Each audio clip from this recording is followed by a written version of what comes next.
Hello, everyone. A very warm welcome to all our viewers and the audience of Switch members. I am Prajwal Shetty, and I'm joined by my colleagues from the Switch India organization. We have Dr. Karan Shah, Head of Medical Education. We have Leah Jayan, Supervisor of Medical Education. Switch India is a not-for-profit organization which aims to improve healthcare and make it accessible. In order to do that, it is important for us to equip our future doctors with the knowledge and skill set that is necessary. With that vision in mind, we are bringing to you the second episode of Ask the Expert, a series of interviews wherein we bring stalwarts from various fields or various specialities to answer certain pressing questions sent to us by the Switch members and curated by the Switch India committee. Every year, 14th of November is internationally observed as the World Diabetes Day. It is important for us to take cognizance of this day, or rather this disease, which has a high comorbidity prevalence, that of 40% amongst all affected individuals. That too in a country like India, which is widely known as the diabetes capital of the world. It is only natural for us to speak on the topic and also to have concerns regarding this new age pandemic. To answer some of those questions, today we have with us Dr. ROHIT Jacob. Dr. ROHIT sir is a consultant at the Kraft and AR Hospital, Kochi, and with an experience of around 7 years, he has seen a wide variety of clinical cases. Sir has a special interest in diabetes as well as in medical research. He's also a content creator, busting myths and propagating medical knowledge on various platforms. Sir, needless to say, it is indeed immense pleasure for us to have you today on this occasion. Would you like to say some words? Yeah, so thank you so much, Prajwal, and a big thank you to Switch India organization also for having me here, giving me the privilege to join you all today, and I hope I can be of use to all the volunteers as well as to all our viewers in any possible way. Absolutely, sir. The privilege is all ours. And speaking about our volunteers, let's get started with the questions if we are comfortable. Sure. Speaking of our volunteer, the first question, our viewers, predominantly being medical students, would like to know about the latest protocol for managing a case of diabetes mellitus. For instance, a person comes to the clinic with high blood sugar. How would you approach this case? And what are the things that a doctor or a physician should keep in mind while handling such a case? Okay, so the thing is that to be on a practical approach, I think everybody would have learned in pharmacology and medicine, stating, what are the types of diabetes and things like that. But I think when it comes to a very practical point of view, all these types and parts and things like that, we cannot sit and categorize them. I think it's a very age-old concept that states that, a young person who comes like 20, 25 years old with high sugars is type 1 and above the age of 50 years is type 2. It is a very age-old concept and it's very primitive. But today, a person of any age can belong to any type of diabetes. And that's the thing that we all need to understand. So just to give a brief glimpse, let's say, for example, a person with any age group comes. For example, a young age group like 20, 21-year-old comes with high sugars. So let's start with the symptoms first. So usually the patient tries to check the sugar and come only when he has some symptoms. So naturally, we all go to the hospital only when we have symptoms. We do not go thinking, let's just get a routine checkup done. That's what the things are. But the thing is that if suppose, let's say, a person of 21-year-old comes with symptoms of generalized weakness, sweating, tendency to fall down, or, having giddiness or palpitations and things like that. So then he would rather check and come. If he doesn't come also, it's important that when he steps into our OPD without any reports, we tend to evaluate the sugars. Let's say you evaluate the sugar and the sugars come like random sugar to be around 500. Don't diagnose it as type 1 and directly start insulin. That's not the right way. Okay, so the first step is, first thing we need to see whether the patient belongs to the category of type 1, belongs to type 2, or the newer diabetes, which is called as MODY, maturity onset diabetes of the young, and the fourth one, which is called as LADA, or also commonly called as type 1.5 diabetes or an autoimmune diabetes. So whenever a patient comes in, the first thing you do is check the sugar. Once you see her high sugar, it's important that you find the cause. So I would rather go for testing three things. Number one is the fasting and the post-meal blood sugar. Second is called as the GAD65, that is glutamic acid decarboxylase antibody, GAD65 antibody, and also a fasting serum C-peptide level. So these are the things that I usually check. Now I ask them to follow up with those reports, and during that time, the time when he takes to get the reports done, let's say about 2 to 3 days, I would not start him on insulin. Rather, I would start him on some medication which includes a sulfonylurease and a metformin. Okay, that is what I usually do. Because, or if not sulfonylurease, you can start with metformin and a TPP4 inhibitor, which is a better way to start, like vildagliptin, sitagliptin, linagliptin, or things like that. Now, those 3 days, the moment he goes and he starts, and of course, you need to tell him the diet and lifestyle management. So let's say he starts those medication for 3 days and then he comes back with the reports. Now, again, ask him to check his sugars. When he checks the sugars of fasting and post-meal, if it has been controlled or if it has reduced compared to before, there is high chances that it could be a proper type 2 diabetes, or it could also be a type of a MODY. Okay, now let's say the patient has come with the reports which states that GAD65 antibody is raised, and along with that serum C-peptide is also raised. That means that the pancreas is producing these or producing C-peptide levels, or what you can say is that C-peptide and GAD antibody positive means that patient belongs to a category of type 1 diabetes. Okay, so that is the primary thing that we all need to understand. Now, the moment we understand that patient belongs to type 1 diabetes, you think of starting insulin. Now, starting insulin is a different chapter altogether, okay, because there are so many types of insulin, which one to start, all that comes with experience.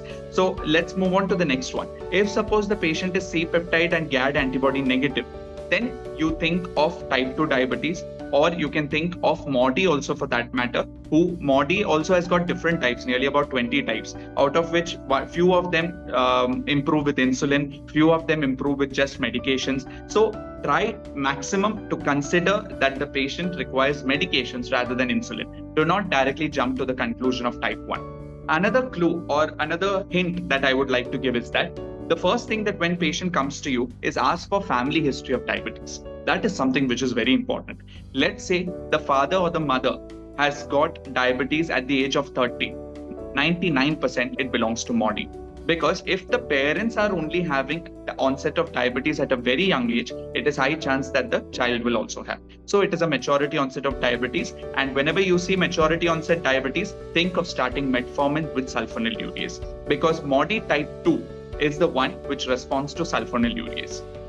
Understood. So sulfonylurease and metformin, started with that. And once you start that, tell him to follow up in a week's time, check the sugars again. If it's improving, well and good, it belongs to MODY, and you can go ahead with prescribing OHA drugs. But instead, if the patient is not improving, consider the possibility of type 1 and go for starting insulin. So this is one thing that you need to remember. That comes to the pharmacological aspect. Now coming to the non-pharmacological aspect, that is diet and lifestyle.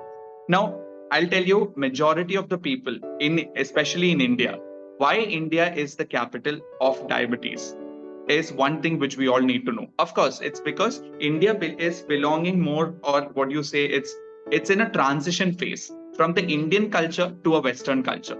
Because of this transition phase, there are two things that are overlapping. One is the primitive age-old Indian concept of giving rice and chapati, as well as the new age generation which belongs to burger and sandwiches. So as you see, because both of them are very essential causative factors for diabetes, that is the reason India is becoming the diabetes capital when it comes to diet.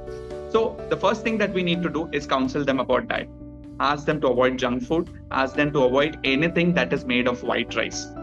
It could be idli, it could be dosa, it could be anything for that matter. Rice pudding, try to avoid as much white rice as much as possible. And you can have rice, but brown rice is what is recommended.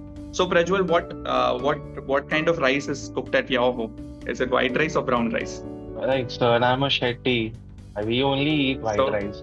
I haven't seen That's brown the rice in my problem. life. That's the True, truth. true. Yeah, That's the major problem. So sad even in truth. Tamil Nadu, even in Kerala, even in Karnataka, in Andhra, Yeah, I think South India it's a predominantly rice rice is basket. staple. Exactly. True, true. So that is one thing that we all need to change and that we all need to recommend is avoid rice. Let me tell you, I have seen patients who come with sugars of 400 and just by avoiding rice, their sugar comes to 150. So people think of starting high-end OHA drugs, but just when you counsel them about diet and if they follow it strictly, that's a very plus point. Okay, another thing that we all need to know is lifestyle. Majority of us do not work out, do not exercise, do not even walk for 45 minutes. Aerobic exercises are the most important ones, which can actually help control diabetes. So, counseling them about lifestyle, diet, and then thinking about all these pharmacological aspects is what I would suggest is an initial approach to managing diabetes. Okay. Thank you so much, Thank you sir. That very much, was sir. exactly. That was a very wholesome, well-rounded answer. I believe should be more than sufficient to clear all our doubts. Karan, would you like to ask a question? Yeah. Yeah. So, my next question to you, sir, is sort of based off of the tests. So, like you mentioned, fasting and postprandial blood sugars is something that you recommend along with C-peptide. But we also see a lot of, predominantly patients would come up with an HbA1c or an RBS report. Now, basically, with the advancement of technology, people have also started coming up with CGMs, continuous glucose monitoring devices. So, which one of these would you rely in what capacity or in what situation? The way you explained in your previous answer, and what do you think about CGMs? Like, is it really the next step? Is it really effective?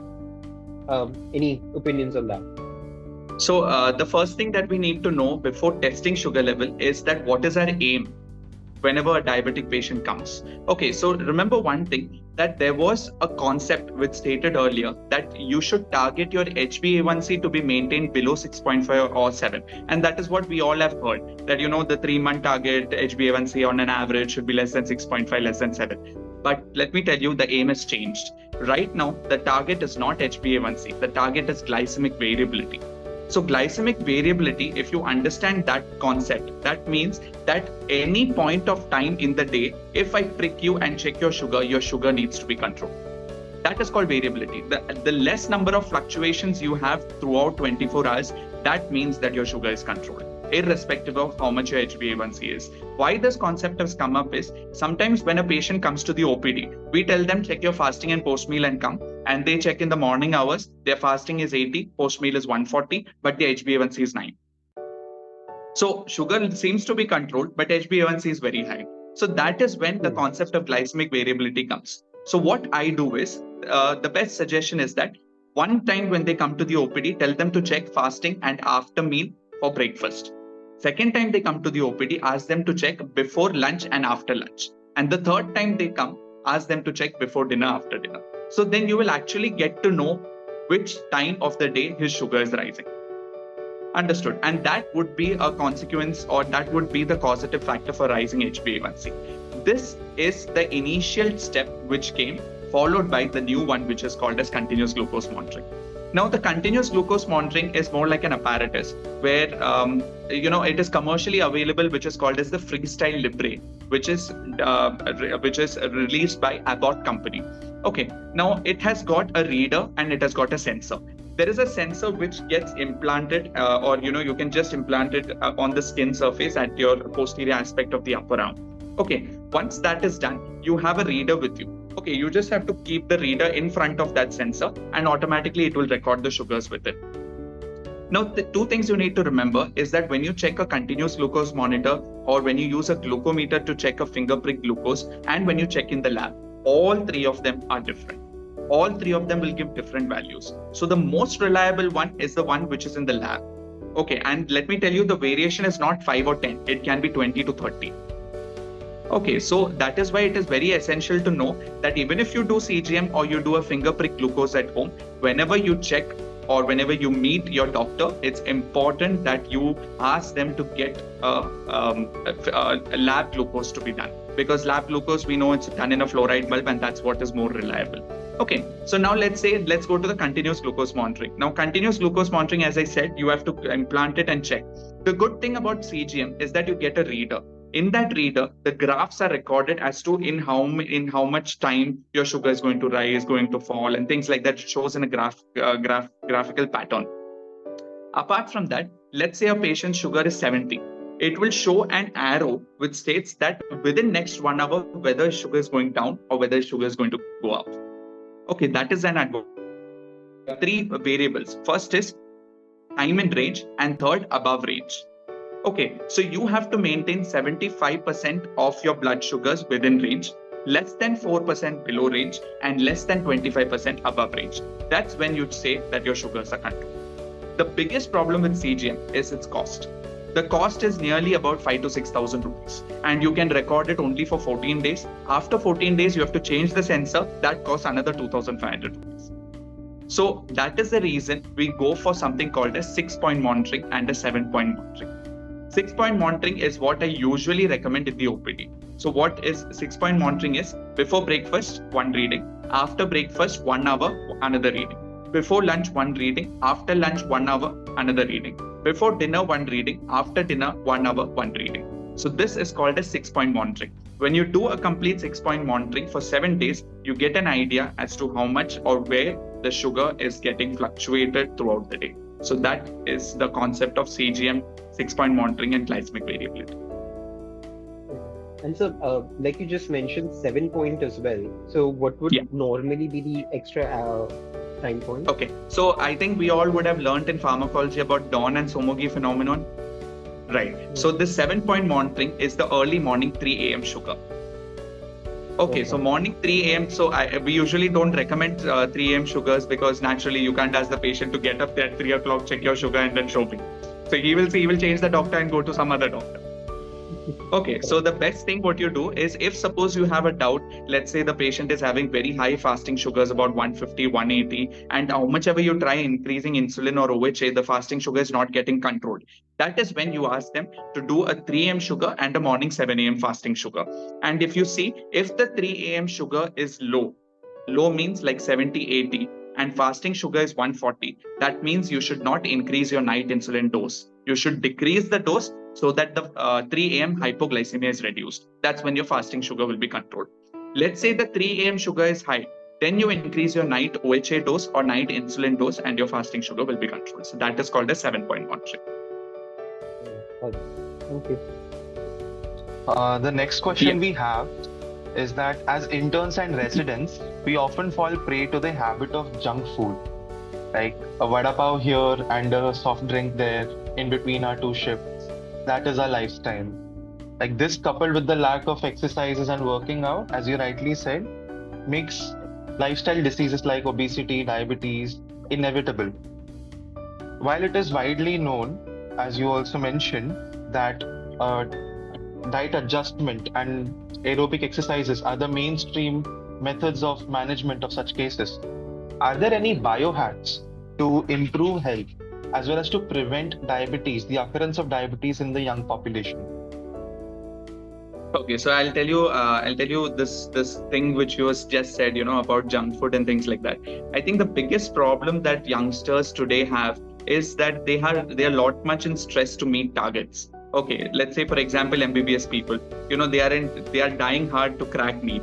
Once they crack NEET, they are dying hard to clear PG. Once they crack PG, they are dying hard to earn well, and that's with medical. With respect to salesmen, they are dying hard every month to meet their target. With IT professionals, they are dying hard to get a promotion. They are dying hard to, So what happens is that because of this stress, every day they work really hard. And evening they feel, I think one beer or probably one burger would help me, to relieve that stress. And that attributes or that aggravates over years and years and years. And finally, at the age of 35, he develops diabetes. This is the biggest problem that we all face. So what I would suggest is to reduce the stress and lifestyle. Stress is the major cause. And I think the best solution for stress is not exercise, it's yoga. Every day, 45 minutes of yoga actually creates a big help. It creates a big transition in your life. So when you do 45 minutes of yoga, which includes toning your muscles as well as, relaxing your mind, body, and soul, that itself contributes to a lot of things, and better utilization of oxygen, reducing the free radicals, reducing oxidative stress, and of course less chances of developing diabetes. So that is one thing. Another thing is that for our routine day-to-day work, it's impossible for youngsters to have food on time. So that is one major reason that another is a contributing factor for diabetes. So it's very essential that we use dry fruits and fruits and cucumber and carrots and things like that to use as a mid-meal snack, rather than moving towards a chocolate or a burger or a pizza or something like that. So what happens is, when you consider your diet and you try to control it in a way by having healthy food, that itself is the best biohack to prevent any kind of lifestyle related disorder. Okay, so that is one thing which I would definitely suggest. And reducing stress is, of course, it's with each and every person and what that each person thinks about life. But naturally, let me tell you, the best way is to go for yoga. And that also I would suggest is that, with respect to yoga or things like that, the biggest problem that we have is when one person does it alone, then you lose the motivation. But when you have a group, it's easier. That is with respect to work, whether with respect to studies, with respect to anything for that matter, even going to the gym. Let me tell you, if you have a group, you will feel encouraged to go, or, build a body that is better and things like that. So similarly, even for yoga itself, if you have a group of people who do it together, that itself is a big motivation to go ahead with it. So these are just few biohacks that which I feel, can help prevent lifestyle disorders. Thank you so much, sir. Karan? Yeah, I think that was really insightful, especially yoga being a better alternative as compared to gym or the traditional working out, the conventional working out that we so rely on. So, sir, actually, Switch India has a mixture, caters to a mixture of healthcare professionals, and the MedEdu itself also has a dentist, a physiotherapist, and then medical professionals. So I would actually like to ask, what roles would physiotherapists or dentists play in trying to either help manage a diabetes patient or identify a patient of such condition? Okay, so the thing is that with respect to a dentist or physiotherapist or any Ayurvedic or homeopathy doctor, I think when they come to the practice part of view, every time they go for a root canal or they go for any kind of intervention, the first thing they do is check sugar. Because naturally they know that if their procedure has to be successful, the patient's sugar has to be under control. So that is one concept that everybody needs to know. Every time you think of doing a procedure, first thing, check sugar, irrespective of the age. Okay, so once you get the sugar check, next step, you automatically know what to do next. If the sugar is under control, or if the patient looks obese or overweight, you counsel about lifestyle. And if the patient's sugar not under control, then it's better to refer to decide as to what OHA has to be given. Now, majority of these dentists or physiotherapists or any other allied health professionals, you might have seen that many of the influencers are nutritionists also. Okay, so this nutritionist and the lifestyle coach, as you call it. So I think that is something which is coming up as a big trend right now. But unfortunately, many people are joining but not following it, and that's the worst part. Okay, so it's very important that you follow that, but at the same time, you need to know which information is authentic and which information is reliable. So if you follow an unreliable information, it can do more damage than more good. Okay, so a simple example, let's say, for example, if people have a big doubt as to whether coconut oil is good for health or not. There used to be a concept stating that coconut oil is really bad for health. But the recent concept is coconut oil is the best oil that one can use for cooking. It's because it is very high in unsaturated fatty acids. Okay, so but there are still few life coaches who recommend do not use coconut oil, and they recommend sunflower oil, which is even worse. Okay, so that is what even I'm trying to say, that it's important that you find your information to be authentic before following a particular category of people. But lifestyle and nutrition is the basic fundamental towards a better lifestyle. All right. That was helpful. So the next question that we have is, it's pertaining to the structure of Switch, as Karan was already on the road to mention it. So Switch India is a not-for-profit healthcare organization wherein we conduct health camps even in the most rural and the most remote areas of this country. And herein our medical students, they volunteer in these health camps, and many a times they come across patients with a wide spectrum of diseases. What would be your advice to such healthcare volunteers while encountering a patient having diabetes? Right. So I think the many healthcare volunteers, I think they are not much trained about how to handle with OHAs and insulin. The major reason being that is not much taught in our curriculum. So in our curriculum, what is taught is what are the types of insulin, which are long acting, which are short acting, how much dose to give is never taught. Okay, even with respect to OHA, what is the mechanism of action they have taught us, but they have not taught as to which to give first, which not to give first. So this is one major problem in our curriculum. And let me tell you, with respect to, like, for example, geriatric has, or cardiovascular has, but diabetes does not have a subspecialty. And that is one reason why we lack in going ahead towards a better diabetic management. And that is the reason a person who is just an MBBS student to a well-equipped cardiologist or a gastroenterologist, everybody should be aware about diabetes. Okay, so that is the need of the hour. And another thing is that now let's say volunteers are evaluating patients or evaluating people who are coming to their OPD. And, nowadays, I would suggest that Switch India should develop something called as an instant laboratory test. Okay, so the instant laboratory helps you check random blood sugar. There is a random cholesterol also. And even nowadays, there are new technologies which even checks your HbA1c within 10 to 15 minutes. Okay, so if you can incorporate that lab investigation into your regular health checkup camp, that can actually help. Okay, so once you check the sugar, and if the patient's HbA1c, let's say, is 9, and let's say patient sugar is high, the basic thing that any volunteer can do is counsel about diet and lifestyle. So first thing is counsel about diet and lifestyle. As I said earlier, try to tell them to avoid rice as much as possible. Tell them to avoid sweets. Tell them to avoid cashew, dates, which are very high in sugar. You can have other dry fruits like badam, pista, walnut, and apricot, but cashew and dates should be avoided. Okay. Then another thing is the banana. Now in Kerala, the common one is the long one, the big banana. That is very bad for health. Okay, I mean, that's very good for health, but very bad for diabetes. Okay, so it's always better to use the robust banana. Okay, so that also you need to have in limit, maybe let's say 3 to 4 days a week.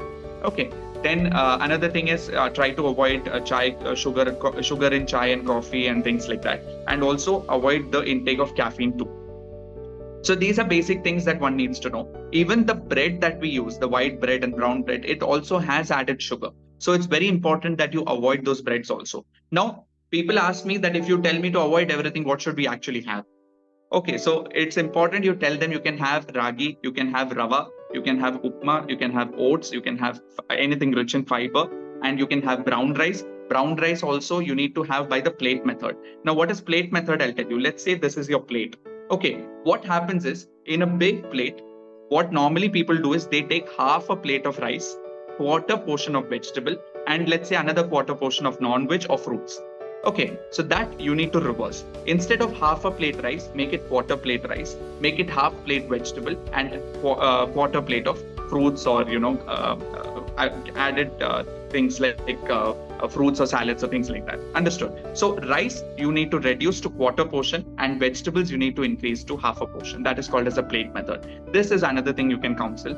Another thing you need to tell them is do everyday exercise, let's say about 45 minutes to 1 hour, and or even walking, cycling, swimming, and running. So these are few things which are very high in aerobic exercises. Okay, so gymming and taking up 500 kilos, these are not actual aerobic exercises. So it's important that you counsel them about aerobic exercises. That to about 45 minutes to 1 hour, which needs to be done at least 5 days a week. So this is diet and lifestyle you need to counsel first. Let's say the patient's sugar comes less than 250. Then you can try and manage them with diet and lifestyle. Let's say the patient sugar comes nearly about 300 to 350. You can start basically with metformin. Metformin has very less contraindications. Of course, there is gastritis, lactic acidosis, and things like that. But of course, metformin is a very safe drug which you can start with. So you start with metformin about 500 mg twice a day. Ask them to have it before food, 10 to 15 minutes before food. Usually people say half an hour, but I recommend 15 minutes, only reason being it causes severe gastritis. Okay, so with metformin, it's better to start a pantoprazole also. So you start with metformin, pantoprazole. After 1 week, tell them to follow up with the sugar with a doctor or a physician, or if they can follow up with you, can follow up with them also. Okay, now once you recheck the sugars, if the sugar has come under control, you can ask them to continue. If not, you can ask them to see a physician and then decide further. Third thing that you need to know is whether the patient is presenting with diabetes complications. What are the three main complications that we all know is retinopathy, neuropathy, and nephropathy. Okay, so how do we ask that? First is blurring of vision. That is primarily thing that you need to ask. Second thing is whether they are having tingling, numbness, or loss of sensation in their hands or feet. Okay, that is another thing. And third, if they are having frothy urine. So these are three primary indicators of retinopathy, neuropathy, and nephropathy. If you find the patient is having any of those complications, it's better to refer to a physician because that patient will require detailed evaluation. Understood. Now, if it's a new onset diabetes, guideline says that yearly only you need to evaluate for complications. So that is three things. So diet and lifestyle, then medications, and third is complication. These three things, if you can evaluate in your healthcare setup or as a volunteer, I think you're doing justice to a diabetic patient. Thank you very much, sir. That was actually very informative. You'd also be glad, since you brought this up about having on field testing. So very recently, a camp that was conducted, we did have something like that. Although it was in tandem with the lab, we will definitely take your suggestions up and probably inculcate that to cater to patients much better. So the healthcare avenue will be looking after that. Yeah, the new machines that come, no, it's not very expensive also. It doesn't cost more than 3,000 to 4,000 rupees. Okay, so you can reuse it also, and you can use it in every camp possible. I think it will do a big help. And nowadays, patients also, or people are so much aware with Google and Instagram and WhatsApp that, they won't go to a camp just to see a doctor. If there are free of tests, or that there are tests which are conducted for free, they'll be first to join. So that is one way you can attract the population also, and it will do benefit for them also. Noted. Duly noted, sir. I think that's it. These were all the questions that our members curated. Karan, any other questions you have? I think based on whatever questions we did receive and we could think or build up on, I think we've covered all of it. If there's anything else, I think people can most certainly put it across in the comment section. We'll try and get back to them, or they can still reach out to us. And if there is a decent number of questions all over again, so we may disturb you all for another session. Yeah. So that's it. I think that covers all our questions. We would like to thank Dr. Rohit Jacobs sir for sparing time from his hectic workload and help our audience gain a better insight into the world of diabetes. Rohit sir also has a YouTube channel wherein he posts content. I myself have seen his video on cooking oils, and I'll be inculcating it into my daily routine now, like referring to the mono unsaturated fatty acid oils. So yeah, hopefully in the video you would be a little more weight controlled. Absolutely. Yes, sir. Thank you so much, sir. To the audience, we would like to say that the World Diabetes Day is just an opportunity for us to raise more awareness on the prevention and treatment of this disease. I thank the panel members for joining the session, and I thank the Switch members who have sent us these really interesting questions. If you have any other questions or queries, just as my colleague Karan said, post it down in the comment below and we'll try to answer it. Don't forget to like the video, share the video with your family and friends, and don't forget to subscribe. Thank you so much, Dr. Rohit sir. It was a pleasure having you on board. Thank you so much, Prajwal and Karan. It was a great honor, and hopefully we'll have more sessions and it will benefit all. Definitely, sir. Thank you, sir. Thank you.